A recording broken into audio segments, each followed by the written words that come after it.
Right, so today I got to talk more about some Thomas Sowell.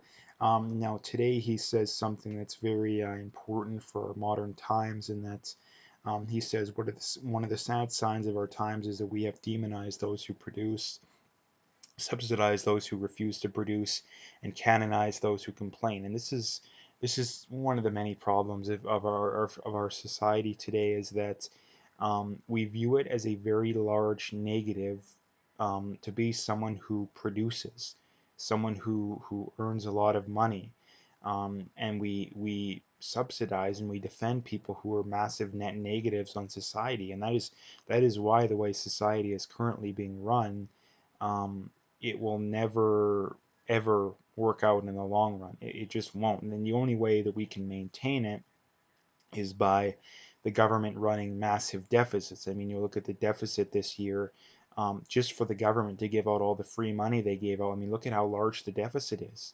And not only that, that's just free money for what, 6 months? Imagine if the government, eventually we're going to be at the point to where they're doing it full time, 24/7. And I mean, $500 billion, we're going to have $1 trillion a year deficits within the next decade or so in Canada if we keep going down the road we're going.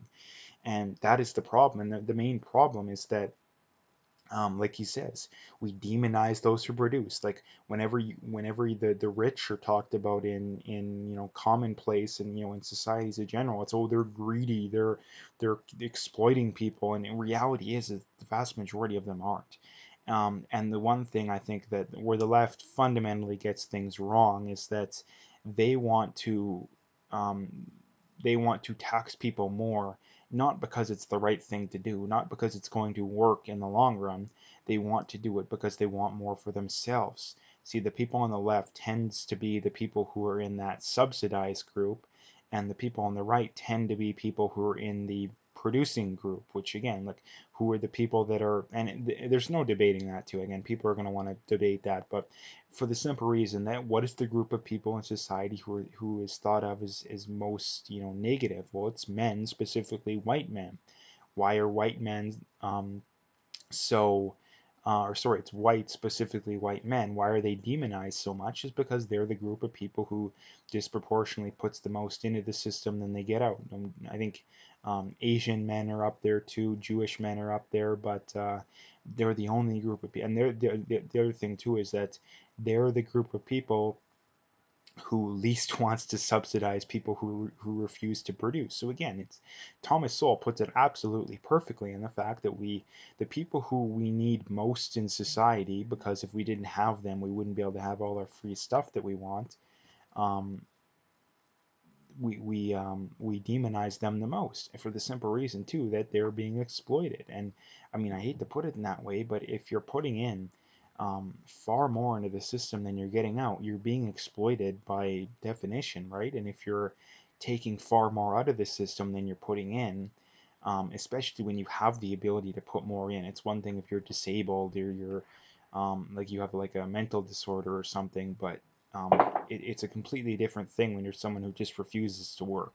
It's a completely different thing when you're a single mom who's had kids with two or three different guys, all of whom are complete idiots, and you never even anyone with half a brain wouldn't have got involved with them in the first place. Like, and this is the thing too, is that we're going to get to the point to where there's going to be a tipping point, and that's probably going to come rather soon. And that's the reason why there's so, I think, why the political tensions are getting so bad out there nowadays is that we're reaching a tipping point where it's either we got to keep going down this socialist road, which will lead to our destruction, or we finally um, speak up and point out that we can't keep doing this the way things are doing.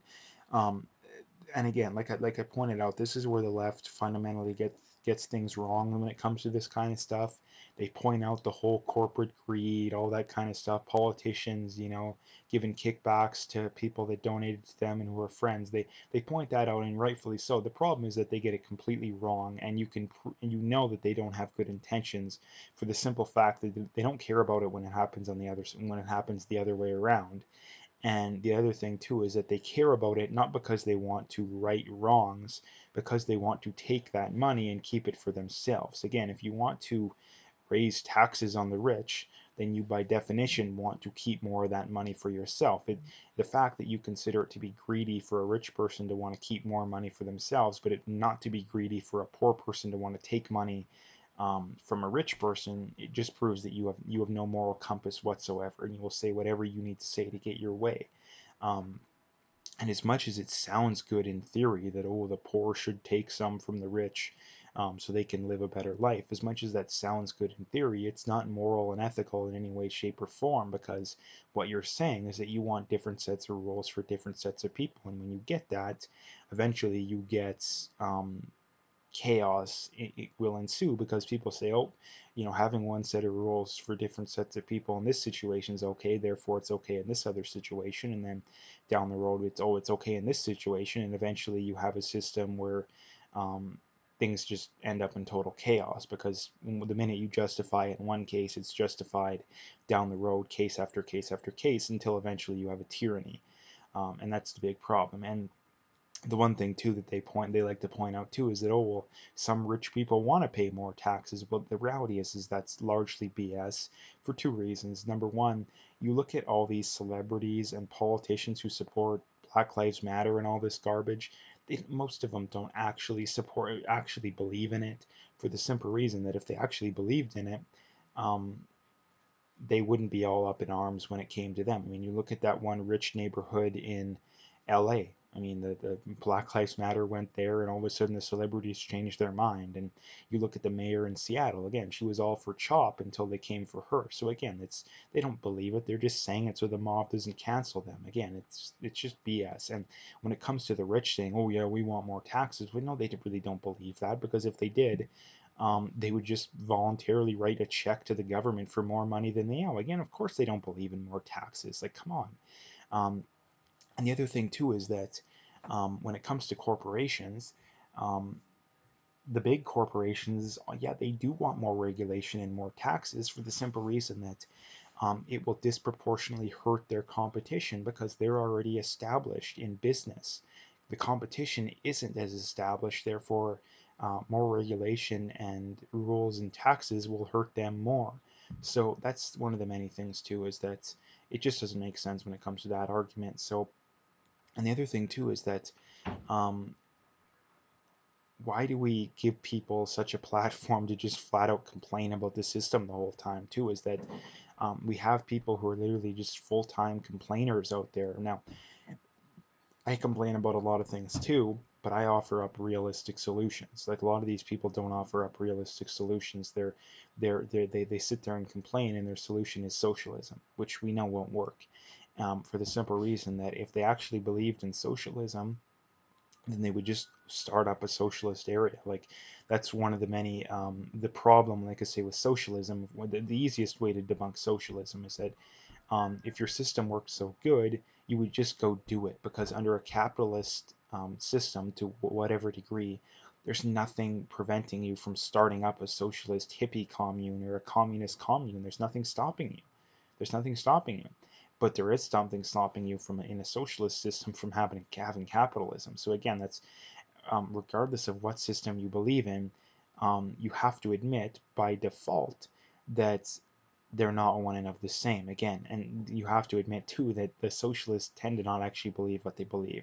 I mean, the better way of putting it is the socialists believe what they believe, but they understand in the back of their head that the only way that socialism can work, I mean, it won't work in the long run no matter what, because eventually the people who produce just stop producing, and therefore there's nothing left for everyone else, or they produce less and there's nothing left for everyone else, or they just flat out leave the country. And again, this is one of the other reasons why the left is wrong, is that they constantly talk about the solution to all our spending problems is just tax people more. The problem is that the more you tax people, the more likely they are to leave your country. And the other problem too is that the more you tax people, the more likely they are to be like, hey, if I earn an extra $50,000 or $100,000, almost all of it is going to be taxed. What's the point of even earning it? I'll just take more time off or just not work as hard, um, and I just won't earn as much, right? So that's one of the many problems. And getting back to the whole socialist thing, like I said, is that um, this is where they get it completely wrong, is that you can't just keep increasing regulations and increasing taxes, because the more you do it, the more likely you are for the people who um, earn the most to just leave. I mean, you see that in California. Like, they're the state that has all these lefty paradise ideas implemented, but what's happening is businesses are leaving and people are leaving left, right, and center because they don't like the regulation. They don't like the high taxes. Why in the world would you're starting a business, would you want to start it in California when you're going to have to pay whatever it is, 10 or 20% more taxes than in Texas or Nevada? I mean, you looked at Tesla, you've looked at some other pretty high-end business people strongly considering leaving California. And again, dude, this is where the left is fundamentally wrong. And there's no debate in that if their system works better, um, businesses should be lining up to get into California. The individuals should be lining up to get into California. But the reality is that, I mean, just take the Texas example too. Like, far more people move to Texas from California every year than move from Texas to California. Far more people move from California to Texas than vice versa. So again, if this whole high tax, more regulation system is better, then why in the world aren't people lining up to get into California? And when the reality is that it doesn't. And the reason why they're wrong too is that, okay, the hiccup exists is that the left doesn't want to admit that the reality of what they want is that they just want to take more money for themselves. They just want to take more money for themselves and resources. They want to have more regulations because they think it'll benefit them. And that's the money problem. So anyway, that's what I want to talk about as far as this video goes.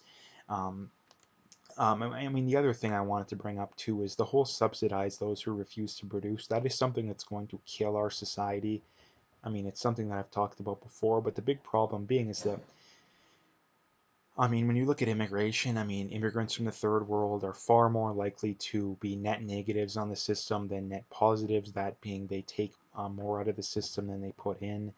Um, and the other thing too is the fact that we have free healthcare too. Like, and the problem is that we have more people who take, we have more and more people who are taking more out of the system than they're putting in. And that is the exhibit A of why society is not going to last in its current form. I mean, one of two things is going to happen. Eventually, we're going to realize that we can't give people free everything, and it's the free everything is going to be cut off, which I think is the less likely scenario, especially in Canada. Or the second scenario is that we keep giving people free everything, and eventually, essentially, we are giving people free everything too. Like, we're giving healthcare, we have welfare, we have schooling. I mean, come on, like, we're pretty much giving people free everything. Pretty much. I mean, you don't get a free Lamborghini, but you get a free lot of stuff. Like, you're if you qualify for these welfare programs, or which most people do, who are in these situations, you're not exactly living on the streets. You're living relatively comfortably. Like, I know people who are on welfare that, yeah, they're living not great, but they're definitely not going to go homeless anytime soon. So that is one of the many problems, is that eventually we're going to get to the point, but because there's far more people who are net negatives than net positives. The way that the government fills the gap is to go run deficits, and the problem with that is that the deficits slowly have to become bigger and bigger and bigger. And the problem with that is that eventually the government will destabilize everything so much to the point to where the system completely collapses, and that's probably what's going to happen. So anyway, that's the last thing I wanted to bring up. So if you like the video, make sure to hit that like and subscribe. Check out my PayPal and email, got linked in the description. Again, I appreciate any donations, but at the very least, just hit that like and subscribe if you haven't already. And the last few things, check me out on Parlay, check me out on Twitter, and check me out on BitChute. Very important that you follow me on those other platforms as well, so make sure you check me out there. All the links are in the description.